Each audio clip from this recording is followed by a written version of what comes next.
Hello everyone. The first unit of this class will be devoted to the introduction of human rights and overarching perspective called global justice that is of central importance for discussion about phenomena that human rights discourse wants to encompass. Um, Over the past 60 years, we have seen how the concept of human rights has evolved from within an abstract philosophical discourse to the dominant moral language of our time, which is bound up with a robust realm of international law and transnational activism. Although some aspects of this theory about inalienable rights that every human being has refers to a long intellectual tradition that dates back to works of Aristotle and some modern philosophers like John Locke and Immanuel Kant, one can say that horrifying events tied to World War II, namely the Holocaust, were the primary trigger that resulted in attempts to institutionalize such philosophical abstract ideas. In terms of their importance, human rights have been a source of inspiration to oppressed individuals and groups worldwide, as well as a controversial issue regarding source of legitimation for governments in their domestic and international politics. In their basic form, human rights are a universal set of moral principles and legal rules that regulate the conduct of individual and collective agents towards each other. They articulate and represent the idea that each person is a subject of moral concern and care. It does not really matter what a person's spatial or geographical location might be, or which religious or political subdivision or even ethnic group the person might belong to.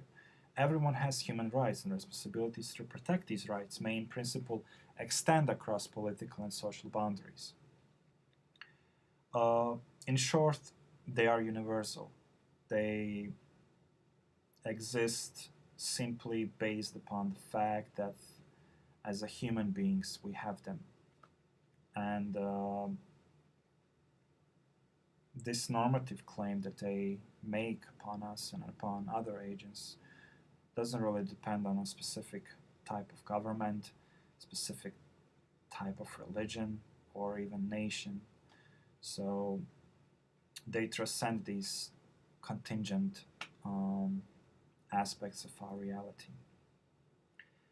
Now, despite this apparent simplicity and extraordinary proliferation through diverse resolutions, declarations, and conventions, there is this tacit resignation, not only because the codification and enforcement of these rights is usually motivated by events of devastating human brutality and suffering, but also because simple institutional ratification doesn't provide much protection to the ones who need it the most. Thus, one can pose an almost disheartening question. Do international human rights treaties make a difference in reality? Do they protect the weak, the vulnerable, and the excluded? We know that human rights exist, at least in theory. We have countless anthropological, sociopolitical, and theological analyses that confirm this statement. But to what extent does their political acknowledgement and ratification lead to an improved respect for the dignity of human life in countries that are embracing the provisions advanced through treaties and conventions? If you take into account that there's almost no country in the world that is not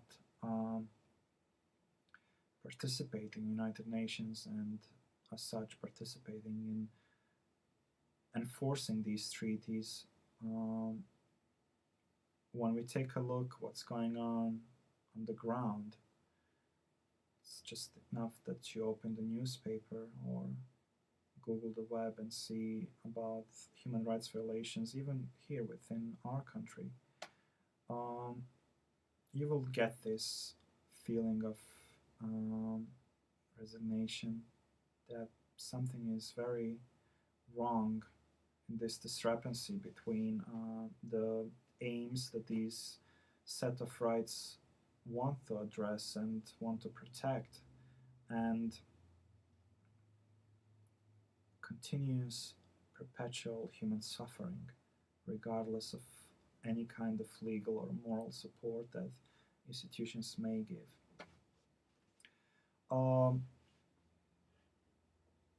Since the grounds for this dissatisfaction with the current status of human rights protection can be found in an asymmetry between the complexity of the phenomena that they aim to address and a thin and limited binding force by such rights, one should acknowledge at the outset that an aim towards a successful and realizable conception of human rights must redefine the nature and range of harms and responsibilities that will at least reveal structural and symbolic obstacles for their concrete acknowledgement and implementation.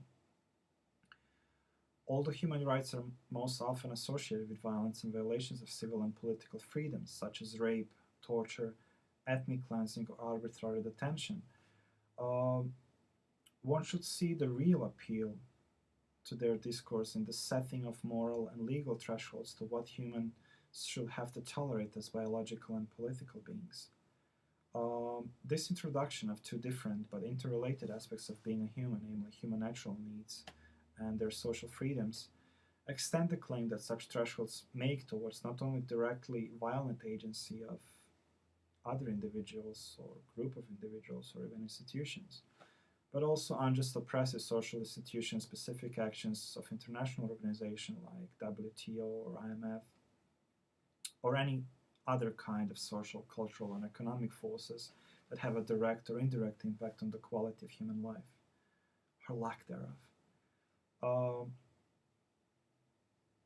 Most people who reflect on these difficulties find themselves torn apart within different contexts that human rights violations receive in their public interpretation, and much hangs then on exactly what principles of global and local justice we identify and the scope of the duties that these principles entail. Thus, in terms of a broad range of problems and abuses that human rights want to address, such as poverty, racism, sexism, violence, or increasing environmental problems, the main aim of readings in this unit is to explain first what human rights are and to introduce major approaches that are devoted to questions concerning the main global challenges towards such a project. Uh, we will interrogate the basic normative claims about human rights and highlight the different strategies of their justification. And by doing this, I hope that this unit will set the grounds for an analysis of the most horrifying instances of human negligence and disclose the limits of the human rights projects in general. Thank you.